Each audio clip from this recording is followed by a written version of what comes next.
सरकार सलायग्राया दिनै लाख लाख थाखा लानानै बेखौलाय रायजो राजाफ्रा नुगासिनो नुबाय बेखौ बुंनांगौ गैया जाख्ल'नाय गैयै दैलि जागासिनो दैलि जायो बिपिएफआ सरकार दायोब्ला गफुरसिं हाबनाय गामिया बिटिसि जागोन ना बिटिआर जागोन ओइ जाम्बा नोंसोर मानो नंखाय खोथाफोरखौ सोङो सार बे बिपिएफआ सरकार दानायनि उनाव गफुरनिफ्राय माखासे गामि बिटिआरआव हाबनायखौ दानख'फिनगोनसो होननानै गुबुन दोलोफ्रा बुंबाय थादों बेलाय बे प्रमदनिसो खोथा जाबाय बेखौ आङो मान सोंनांगौ प्रमदनाव सों गफुराव दिनै आंनि थाखाय गोदान नङा नोंगौ गेजेराव गेप जाबाय बहुद बोसोर खिन्थु आं गोसोखांबाय थायो गफुरनि खोथाखौ आरो गफुरनि जिथु गामि सोनायनि जेंना बेखौ आं बुंदों सरकाराव फैगोन आङो सरकारजों रायज्लायनानै थालांनाय गामिफोरखौ सोबफिनगोन बिटिआर शब्दआ माने कनस्टिटिउसनेलि स्वीकृति मोनगोन बिनि उनावसो आं बिटिआर बुंगोन होनना बुंदों गफुर हालामाव नोंथांखौ दिनै गाजा गोमजायै बरायदों मा फोरमायगोन गफुराव दिनै आंनि थाखाय गोदान नङा नोंगौ गेजेराव गेप जाबाय बहुद बोसोर खिन्थु आं गोसोखांबाय थायो गफुरनि खोथाखौ गफुर ओनसोलाव थानाय बर'फ्रा मारै दं मारै गैया बेखौ आङो जुदिও आङो बेहाय फैनानै खबर लानो हायाखैथ' थेवबाबो आं गोसोखांबाय थायो गफुरनि रायजो राजाफोरखौ मारै दं होननानै आरो आं दिनै बेसेबांबा गोबावनि उनाव गफुराव सफैबाय गोसोखौ बिराद मोजां मोनदों रायज्लायनो मोननानै जायगाखौ आं नुफैफिनबाय आरो दिनैनि राजनिति जिथु परिबेस बेथ' कन्टिनिउवास आङो गफुराव फैबाय थानो मोनसिगोन आरो गफुरनि जिथु गामि सोनायनि जेंना बेखौ आं बुंदों सरकाराव फैगोन आङो सरकारजों रायज्लायनानै थालांनाय गामिफोरखौ सोबफिनगोन आरो बिनि उनाव बे गफुरखौ लानानै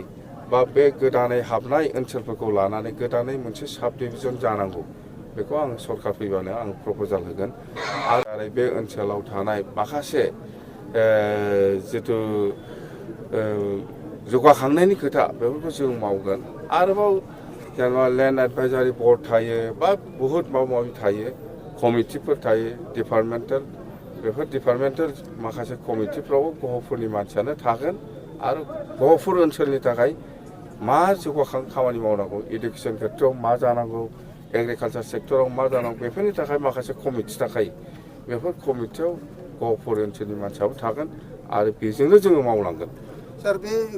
बिपिएफआ सरकार दानायनि उनाव गफुरनिफ्राय माखासे गामि बिटिआरआव हाबनायखौ दानख'फिनगोनसो होननानै गुबुन दोलोफ्रा बुंबाय थादों बेलाय बे प्रमदनिसो खोथा जाबाय बेखौ आङो मान सोंनांगौ प्रमदनाव सों गैयै सरकार सलायग्राया दिनै लाख लाख थाखा लानानै